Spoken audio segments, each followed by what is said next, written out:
আসসালামু আলাইকুম। হায়ার ম্যাথের আরেকটি নতুন ক্লাসে তোমাদের সবাইকে স্বাগতম। আজকের ক্লাসে আমরা উপপাদ্য 10 আলোচনা করব। চলো দেখি উপপাদ্য 10 আসলে কি বলা হচ্ছে। দেখো, এখানে বলা হচ্ছে ত্রিভুজের পরিকেন্দ্র, ভরকেন্দ্র এবং লম্ববিন্দু সমরেখ। তোমরা যারা আগে ক্লাসটা দেখেছো তার অবশ্যই আগে থেকেই পরিকেন্দ্র, ভরকেন্দ্র এবং লম্ববিন্দুর সাথে পরিচিত আছো। তারপরে আমরা এই চিত্র থেকে কোনটা ভরকেন্দ্র, কোনটা লম্ববিন্দু, কোনটা পরিকেন্দ্র একটু দেখাই দিব, তাহলে আমাদের প্রমাণটা বুঝতে একটু সুবিধা হবে। তো এখানে একটু খেয়াল করো, এখানে আমরা দেখতে পাচ্ছি এই ত্রিভুজের এ বি সি ত্রিভুজের এডি হচ্ছে এ বিন্দু থেকে আমাদের বিসি বাহুর উপরে অঙ্কিত একটা লম্ব রেখা। একইভাবে সি বিন্দু থেকে এ বি এর উপরে অঙ্কিত লম্ব রেখা হচ্ছে সিই। তাহলে এই দুইটা রেখা যেখানে ছেদ করবে সেটাকে বলা হয় লম্ব বিন্দু, অর্থাৎ আমাদের এই ও বিন্দুটা হচ্ছে লম্ব বিন্দু। এরপর দেখো, আমরা জানি যে রেখার যে বাহুর ত্রিভুজের তিনটা বাহু থাকে, এই তিনটা বাহুর যে লম্ব দ্বিখণ্ডক থাকে তারা যেখানে গিয়ে ছেদ করে সেটাকে বলা হয় হচ্ছে পরিকেন্দ্র। তো এই ত্রিভুজের ক্ষেত্রে তিনটা লম্ব রেখা আঁকা না থাকলেও আমরা এখানে কিন্তু এই এসটাকে পরিকেন্দ্র বিবেচনা করে প্রমাণটা করব। এরপর দেখো, ভর কেন্দ্র পরিচয় ছিল হচ্ছে ত্রিভুজের তিনটা মধ্যমা যেখানে গিয়ে ছেদ করে সেই বিন্দুটাকে বলা হয় হচ্ছে ভর কেন্দ্র। তো এই ক্ষেত্রে আমাদের জিটাকে আসলে ভর কেন্দ্র প্রমাণ করতে হবে, কারণ কি একটু খেয়াল করো যে অবশ্যই যদি মধ্যমা হয়ে থাকে, যদি কোনো ভর কেন্দ্র আমরা প্রমাণ করতে চাই তাহলে সেটা অবশ্যই মধ্যমার মধ্যে থাকবে, কারণ মধ্যমা ত্রয়ের ছেদ বিন্দুটা হচ্ছে ভর কেন্দ্র। অর্থাৎ ভর কেন্দ্রটা অবশ্যই এই এপি রেখার উপরে থাকতে হবে, কারণ এপিটা হচ্ছে আমাদের এ বিন্দু থেকে বিসি বাহুর উপরে একটা মধ্যমা। আচ্ছা, তো আমরা কেন জিটাকে বেছে নিলাম? এই এপি এর উপর তার অসংখ্য বিন্দু আছে, আমরা জিটাকে বেছে নেওয়ার কারণ হচ্ছে আমাদের প্রমাণ করতে হবে পরিকেন্দ্র, ভরকেন্দ্র এবং লম্ববিন্দু সমরেখ। তো এখানে আমাদের পরিকেন্দ্র হচ্ছে এস আর লম্ববিন্দু হচ্ছে ও। তাহলে এই এস ও এর যে সংযোজক রেখা, সেই রেখার উপরে ভরকেন্দ্র থাকতে হবে, তবে তো সমরেখ হবে। তারপর আবার দেখো, যদি ভরকেন্দ্র হয়ে থাকে তাহলে সেটা অবশ্যই এপি রেখার উপরে থাকা লাগবে। তাহলে আমরা বুঝতে পারছি যে এপি রেখা এবং ও এস রেখাটা যেখানে ছেদ করছে সেই বিন্দুটাই আমাদের ভরকেন্দ্র প্রমাণ করতে হবে। তো এই ভরকেন্দ্র প্রমাণ করার আগে একটা ছোট্ট থিওরি আমাদের একটু জানতে হবে। সেটা হচ্ছে, যে কোনো ত্রিভুজের যদি আমরা লম্ব বিন্দু থেকে যে কোনো শীর্ষ বিন্দু পর্যন্ত একটা রেখা টানি, অর্থাৎ এই ক্ষেত্রে যদি আমরা ও থেকে এ পর্যন্ত একটা রেখা কল্পনা করি, মানে ও এ রেখা যেটা এখানে আছে, এই ও এ রেখাটা হবে এই ত্রিভুজেরই পরিকেন্দ্র থেকে তার বিপরীত বাহু, মানে যেই আমরা শীর্ষটা নিয়েছিলাম ও এ রেখা, এখানে খেয়াল করো ও থেকে এ পর্যন্ত যে রেখাটা নিলাম, এখানে আমরা এ শীর্ষবিন্দুটা নিয়েছিলাম। তো এস থেকে কি করতে হবে, এই শীর্ষবিন্দুটার বিপরীত বাহুটাকে চুজ করতে হবে এবং পরিকেন্দ্র থেকে ওই বিপরীত বাহুর যে দূরত্ব মানে এসপি, এই এসপিটা হবে ও এর অর্ধেক। অর্থাৎ আমরা বলতে পারি ও এ সমান সমান 2sp। এই জিনিসটা অ্যাপ্লিকেশন করে আমাদের মূলত এই প্রমাণটা করা লাগবে। তো প্রথমত আমরা একটা বিশেষ নির্বাচনটা একটু যদি এই ক্ষেত্রে লিখি, তাহলে দেখো, বিশেষ নির্বাচন,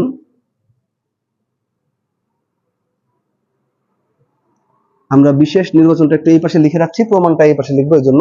তো এখানে দেখো, আমাদের এ বি সি একটি ত্রিভুজ, এই ত্রিভুজের এস হচ্ছে পরিকেন্দ্র, জি হচ্ছে ভরকেন্দ্র, আর হচ্ছে ও হচ্ছে লম্ববিন্দু। এই তিনটাকে সমরেখ প্রমাণ করবো। তাহলে আমরা লিখবো এ বি সি এর এস, জি এবং ও যথাক্রমে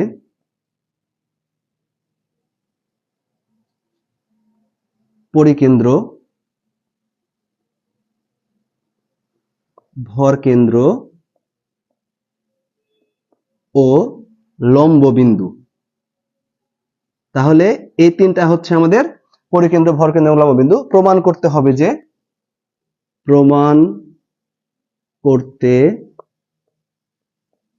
হবে যে এস, জি এবং ও এই তিনটা বিন্দু সমরেখ। আচ্ছা, তাহলে তোমরা বুঝতে পারছো যে এই সমরেখ প্রমাণ করতে হলে আমাদের যেহেতু পরিকেন্দ্র এস অলরেডি আছে, ও হচ্ছে আমাদের লম্ববিন্দু এটাও আছে, তো জিটাকে যদি আমরা ভরকেন্দ্র প্রমাণ করতে পারি তাহলে আমরা প্রমাণ করে ফেলতে পারবো যে তিনটা ভরকেন্দ্র, পরিকেন্দ্র, লম্ববিন্দু হচ্ছে সমরেখ। আচ্ছা, তাহলে জিটাকে ভরকেন্দ্র প্রমাণ করাটাই হচ্ছে আমাদের উদ্দেশ্য। আচ্ছা, তো এই ক্ষেত্রে প্রথম যে থিওরিটা একটু আগে বললাম, এই থিওরিটা অ্যাপ্লাই করতে হবে যে ত্রিভুজের লম্ববিন্দু থেকে তার বিপরীত শীর্ষের যে দূরত্ব হয়, যে কোনো একটা শীর্ষ, আমরা এই ক্ষেত্রে যদি এ চুজ করি তাহলে এই এস পরিকেন্দ্র থেকে ওই শীর্ষের বিপরীত বাহুর যে দূরত্ব সেটা হবে অর্ধেক। অর্থাৎ আমরা এখান থেকে লিখতে পারি যে আমরা জানি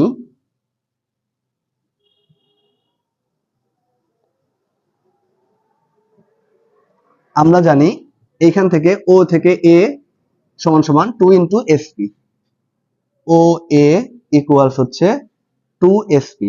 কারণটা এই মাত্র বলে দিয়েছি, তোমরা এটা একটু খেয়াল করবা, তাহলে এই জিনিসটা বুঝতে পারবা। এটা হচ্ছে অতিরিক্ত একটা থিওরি, যেটা এটা প্রমাণের স্বার্থে আমাদের কাজে লাগছে।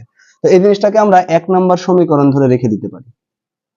এখন আমাদের যেটা মূল কাজ সেটা হচ্ছে, আমাদের এখানে খেয়াল করো অনেকগুলো ত্রিভুজ উৎপন্ন হয়েছে, তার মধ্যে এসপিজি একটা ত্রিভুজ আর ওএজি আরেকটা ত্রিভুজ। এই দুইটা ত্রিভুজকে যদি আমরা সদৃশ কোণী প্রমাণ করতে পারি, তাহলে আমরা খুব সহজে প্রমাণ করে ফেলতে পারবো জি হচ্ছে আমাদের এখানে ভরকেন্দ্র। তো দেখি এই দুইটা ত্রিভুজের মধ্যে কোন কোন কোণগুলো সমান পাওয়া যায়। কারণ উপপাদ্য 6 আমরা দেখে আসছিলাম যে দুইটা ত্রিভুজের মধ্যে যদি তিনটা কোণই সমান সমান হয়, তাহলে ত্রিভুজ দুইটাকে আমরা সদৃশ কোণী বলতে পারি। তো দেখি এই দুই ত্রিভুজের মধ্যে কি কি মিল আছে। প্রথমত দেখো, এই দুই ত্রিভুজের মধ্যে এই যে এসজিপি এই কোণটা এবং ওজিএ এই দুইটা কোণ পরস্পর বিপ্রতীপ কোণ। অর্থাৎ আমরা বলতে পারি যে এসজিপি কোণ সমান সমান ওজিএ কোণ। ওজিএ কোণ, এই দুইটা কোণ পরস্পর সমান। কারণ কি? কারণটা হচ্ছে এরা পরস্পর বিপ্রতীপ কোণ। আমি একটু সংক্ষেপে লিখে রাখলাম যেন আমরা পরবর্তীতে এই পাশে স্পেসটা ব্যবহার করতে পারি। আচ্ছা, তাহলে দুই ত্রিভুজের মধ্যে আমরা একটা কোণ অলরেডি সমান পেয়ে গেছি। আবার দেখো যে আমরা কিন্তু আগেই বলেছিলাম যে এডিটা হচ্ছে বিসি বাহুর উপর লম্ব। আবার যেহেতু আমরা পরিকেন্দ্রের সংজ্ঞা থেকে জানি যে ত্রিভুজের বাহুগুলোর লম্ব দ্বিখণ্ডক ত্রয় যেখানে ছেদ করে সেটাকে বলা হয় পরিকেন্দ্র, তাহলে এই বিন্দুটা, এই যে রেখাটা আমাদের এখানে আছে, পি তো অবশ্যই মধ্যবিন্দু, তাহলে এই বরাবর যদি কোনো লম্ব রেখা টানি সেটাই হবে আমাদের বিসি এর উপরে লম্ব দ্বিখণ্ডক। তাহলে এই রেখা যেহেতু আমাদের এখানে লম্ব দ্বিখণ্ডক মানে পরিকেন্দ্র এখানে উৎপন্ন করছে, সুতরাং এই রেখাটা অবশ্যই বিসি এর উপর লম্ব। তাহলে খেয়াল করো, এডি রেখা এবং এসপি রেখা দুইটাই বিসি এর উপরে লম্ব। তাহলে এডি এবং এসপি দুইটা যদি বিসি এর উপর লম্ব হয়ে থাকে, তাহলে অবশ্যই এসপি এবং এডি পরস্পর সমান্তরাল হবে। ওই জিনিসটা আমরা এখানে একটু অ্যাপ্লাই করব। তাহলে এখানে আমরা লিখতে পারি এডি লম্ব বিসি এবং এসপি লম্ব বিসি। এডি এবং এসপি দুইটাই বিসি এর উপর লম্ব, সুতরাং এই দুইটা রেখা পরস্পর অবশ্যই সমান্তরাল হবে। তাহলে এডি সমান্তরাল আমরা পেয়ে গেলাম হচ্ছে বিসি। তাহলে এডি আর সমান্তরাল যেহেতু বিসি, তাহলে যদি এদের কোনো সাধারণ ছেদক রেখা থাকে, তাহলে সেই ছেদক রেখাটা অবশ্যই এখানে বিপ্রতীপ কোণ একান্তর কোণ উৎপন্ন করবে। তো খেয়াল করো, এখানে আমাদের যে এপি রেখাটা আছে বা পি এ রেখাটা আছে, এই রেখাটা কিন্তু দেখো এসপি রেখা এবং এডি রেখার সাধারণ ছেদক, অর্থাৎ এই রেখাটা উভয় রেখাকে ছেদ করছে। যদি ছেদ করে থাকে তাহলে এই ছেদকের বিপরীত পাশে যে দুইটা কোণ উৎপন্ন হয় তাদেরকে আমরা একান্তর কোণ বলি। সেই শর্তে আমাদের এই কোণটা মানে এসপিজি এই কোণ এবং এখানে জিএও এই কোণটা পরস্পর অবশ্যই একান্তর কোণ। তাহলে আমরা বলতে পারি, আচ্ছা আমরা একটু শর্তটা লিখে ফেলি এখানে।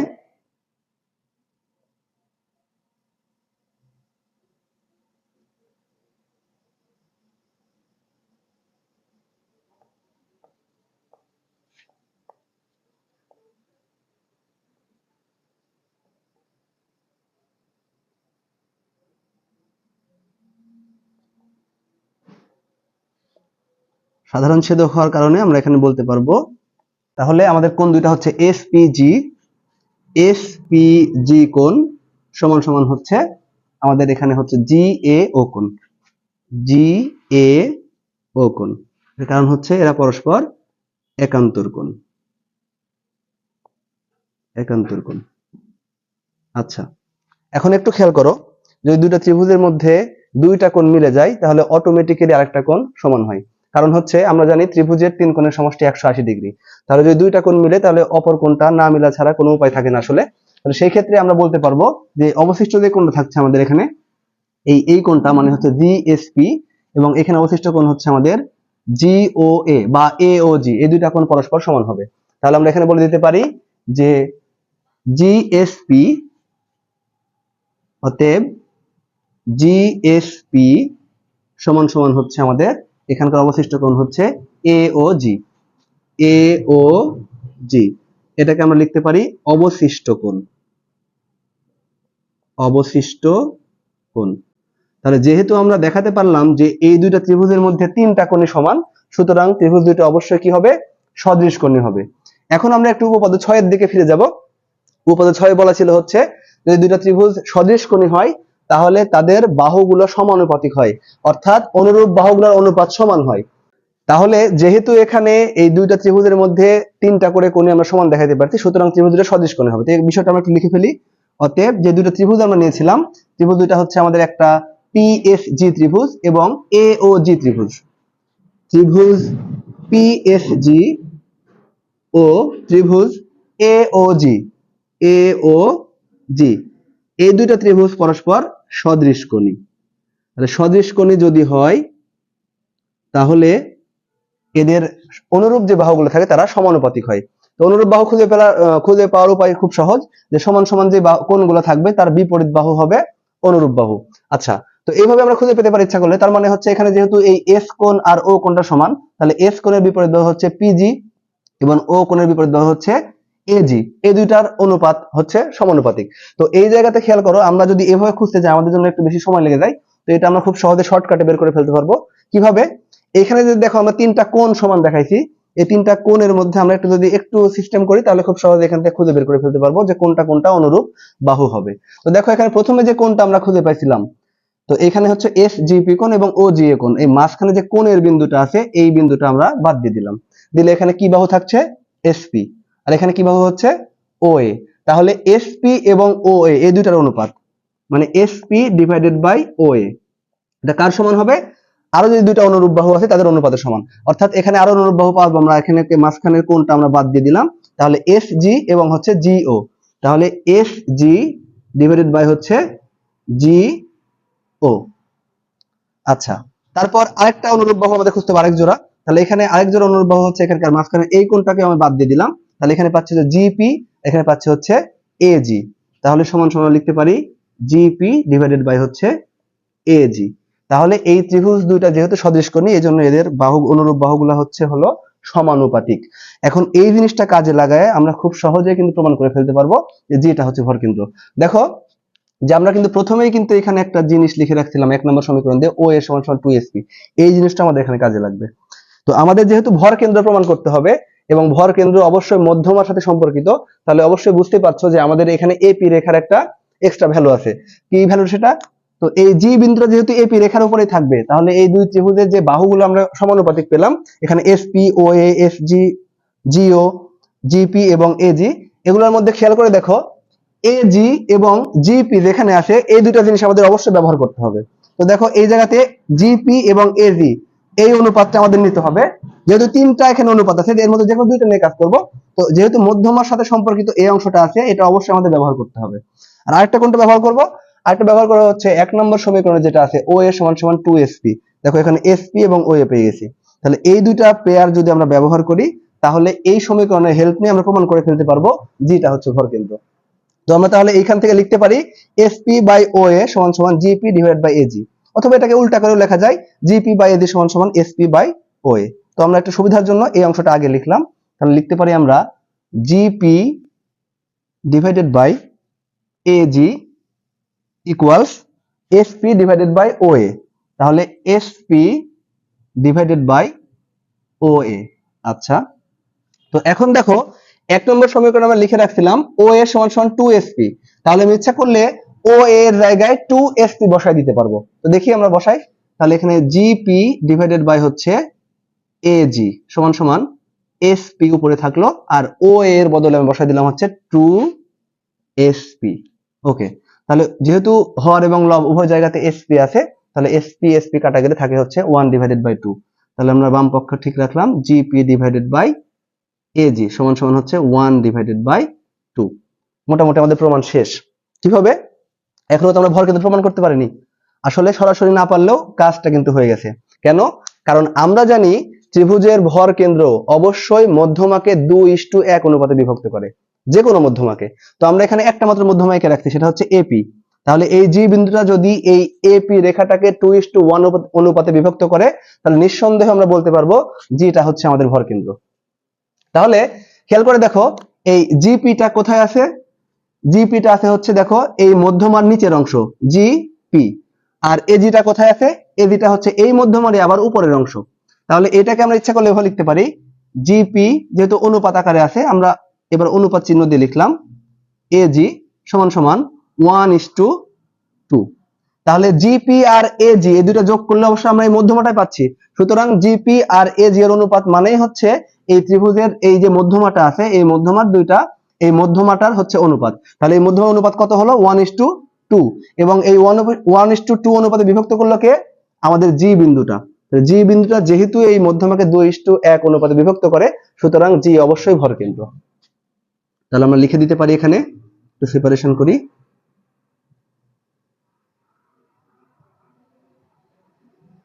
আচ্ছা, যেহেতু জি বিন্দু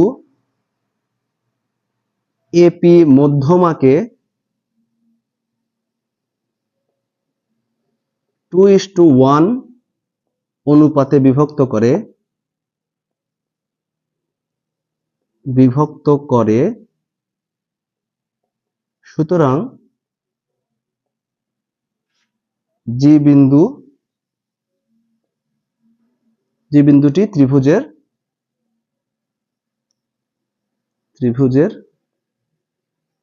ভরকেন্দ্র। এখন আমরা আরেকটু লক্ষ্য করি, আমাদের প্রমাণে কিন্তু বলা ছিল যে জি বিন্দুটা ভরকেন্দ্র প্রমাণ করতে হবে, এটা না, বরং বলা ছিল এস, জি এবং ও এই তিনটা বিন্দু হচ্ছে সমরেখ, অর্থাৎ পরিকেন্দ্র, ভরকেন্দ্র, লম্ববিন্দু, সমরেখ। তাহলে যেহেতু অলরেডি আমরা দেখতেই পাচ্ছি জি বিন্দুটা ও এস রেখার উপরে আছে, তাহলে এস হচ্ছে পরিকেন্দ্র আর ও হচ্ছে লম্ববিন্দু, তাহলে জি বিন্দুটা ভরকেন্দ্র হলে অটোমেটিক্যালি প্রমাণ হয়ে যাচ্ছে যে এস, জি এবং ও অর্থাৎ পরিকেন্দ্র, ভরকেন্দ্র, লম্ববিন্দু পরস্পর সমরেখ। তাহলে এখান থেকে আমরা বলে দিতে পারি অর্থাৎ এস, জি এবং ও বিন্দু সমরেখ।